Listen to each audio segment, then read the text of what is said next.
ಅಮೃತ TV Karnataka news ಚಾನೆಲ್ಗೆ ಸ್ವಾಗತ. ಕೊಟೆಕಲ್ ಗ್ರಾಮದ ಎಸ್ಸಿ/ಎಸ್ಟಿ ಕಾಲೋನಿ ನಿವಾಸಿಗಳ ಕಷ್ಟ ಕೇಳುತ್ತಿಲ್ಲ ಮತ್ತು ಅಲ್ಲಿಯ ವ್ಯವಸ್ಥೆಯ ಬಗ್ಗೆ ಗಮನ ಹರಿಸುತ್ತಿಲ್ಲ.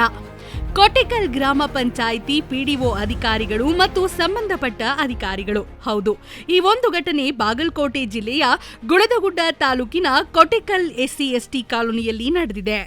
ಸರ್ಕಾರದ ವತಿಯಿಂದ ಜಿಜಿಎಂ ಕಾಮಗಾರಿಯು ಈ ಒಂದು ಕಾಲೋನಿಯಲ್ಲಿ ಉತ್ತಮವಾಗಿ ಕೆಲಸ ಮಾಡಿಲ್ಲ ಮತ್ತು ಇದು ಒಂದು ಕಳಪೆ ಕಾಮಗಾರಿ ಎಂದು ಹೇಳಬಹುದು. ಯಾಕೆ ಅಂದ್ರೆ ಕಾಮಗಾರಿ ಆರಂಭದಿಂದಲೂ ಇಲ್ಲಿ ನೀರು ಬಿಟ್ಟಾಗಲೆಲ್ಲ ಅನಿಯಮಿತವಾಗಿ ನೀರು ಹರಿದು ಮಳೆ ಬಂದಾಗ ಹಳ್ಳದ ನೀರು ತುಂಬಿ ಹೋಗುವ ತರ ಈ ನೀರು ಹರಿದು ಹೋಗುತ್ತದೆ.